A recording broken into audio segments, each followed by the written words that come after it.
بدر احد والے بدلے نبی کی اولاد سے ملے.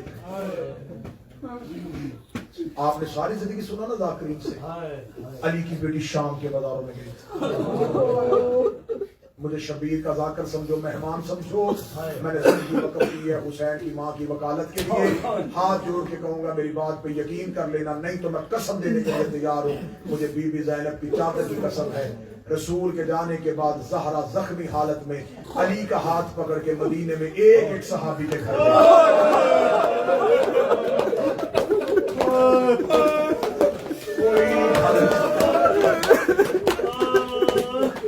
جس کے دروازے میں باپ کھڑا ہوا کرتا تھا، ہو سکا یہ آواز تیز ہو سکے تو تھوڑی کیجیے. ایک ایک صحابی کے دروازے، ایک ایک صحابی کے دروازے پہ جا کے بابا جی کہتی تھی، دستک دیتی تھی. دستک دے کے بھی دروازے پہ کھڑی ہو گئی. فلاں ابن فلاں، میں فاطمہ بنت محمد چل کے تیرے گھر آئی. کیوں بھول گئے ہو غدیر میں میرے باپ کا آخری خطبہ؟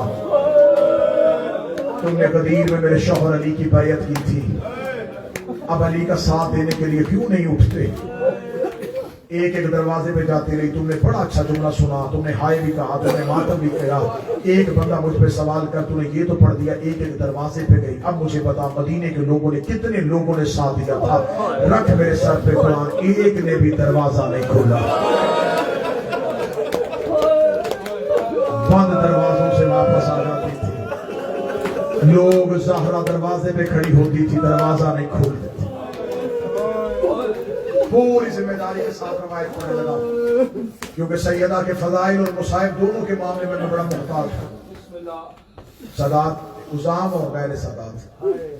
نبی نے اپنی رحلت اور اپنی شہادت سے 6 مہینے پہلے روزانہ بلا ناغہ زہرا کے دروازے پہ کھڑے ہوتے تھے. آپ نے یہ بڑی دفعہ سنا ہے کہ رسول بی بی کے دروازے پہ کھڑے ہو کے اجازت مانگتے تھے. آپ کیا سمجھتے ہیں کہ دروازہ بند ہوتا تھا، دستک دیتے تھے؟ دروازہ کھلا بھی ہوتا. رسول کافی دیر کھڑے، آیا تو دیر پڑھتے رہتے، آیا تو دیر پڑھتے رہتے، درود پڑھتے رہتے، اتنی دیر کھڑے رہتے. کوئی صحابی بازار سے گزرتا نہ دیکھتا نبی دروازے پہ کھڑا ہے. وہ دکان پہ جاتا، بازار جاتا، واپس آتا، نبی وہیں پہ کھڑا ہے. کوئی گھر میں جاتا، گھر سے اٹھ کے واپس آتا، نبی وہیں پہ کھڑا ہے. مدینے کے لوگوں نے ایک دوسرے کے کان پہ منہ رکھنے شروع کر دیے. یہ کیا ہو گیا رسول کو؟ یہ سارا دن زہرا کے دروازے پہ کھڑا ہے. یہ سارا دن زہرا کے دروازے پہ کھڑا رہتا ہے. ایک دن مدینے کی مسجد میں صحابہ نے رسول کو لے کے بیٹھ کے کہا، یا رسول اللہ، تو وہی نبی ہے جو رات کو نماز کے لیے اٹھے تو اللہ قرآن بھی آیت بھیج دیتا ہے، یا ایھا المزمل قم اللیل الا قلیلا، راتوں کو اٹھا کر مگر تھوڑا. تو عبادت میں کھڑا ہوتا ہے، تیرے پاؤں سوج جاتے ہیں، میں اللہ برداشت نہیں کرتا. جو اللہ تجھے نماز شب میں کھڑا نہیں ہونے دیتا، وہ اللہ کیسے برداشت کرتا ہے؟ وہ سارا دن دھوپ میں اپنی بیٹی کے دروازے میں کھڑا رہتا ہے. اب کوئی بندہ ماتم کر سکے تو ماتم کرنا. رسول کہتے سارا دن کھڑا رہ کے مدینے والوں کو بتاتا ہوں، جس کے دروازے پہ میں کھڑا ہوتا ہوں نا، اس کے دروازے کو آگ نہ لگا.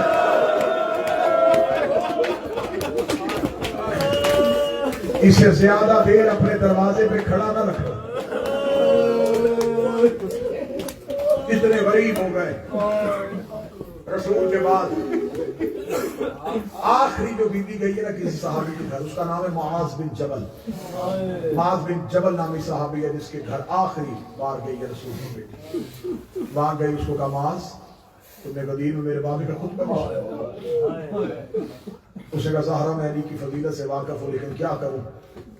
مدینے کے کچھ لوگ حکومت کے خوف کی وجہ سے، کچھ دولت کے لالچ کی وجہ سے حکومت کی بیعت کر چکے ہیں، علی کا ساتھ دینے کو کوئی تیار نہیں. اس حالت میں علی کا ساتھ نہیں دے سکتا. جب معاذ نے کہا میں ساتھ نہیں دے سکتا، زہرا اٹھی. یہ آخری صحابی ہے جس کے گھر گئی، پھر گھر کی طرف چلی آ رہی تھی. جب گھر کا دروازہ آیا نا تو بی بی نے مولا علی کا چہرہ دیکھا. علی کی داڑھی آنسو سے علی کو روتے ہوئے دیکھا. زخمی ہاتھ سے علی کا ہاتھ پکڑ دیا، تو نہ رو، میں تیرے ساتھ. یا علی، جب تک زہرا زندہ ہے میں تیرے ساتھ ہوں. یا علی، تجھے مدینے کے لوگ سلام کرے نہ کرے، یا علی ہمیں اللہ سلام کرتا ہے،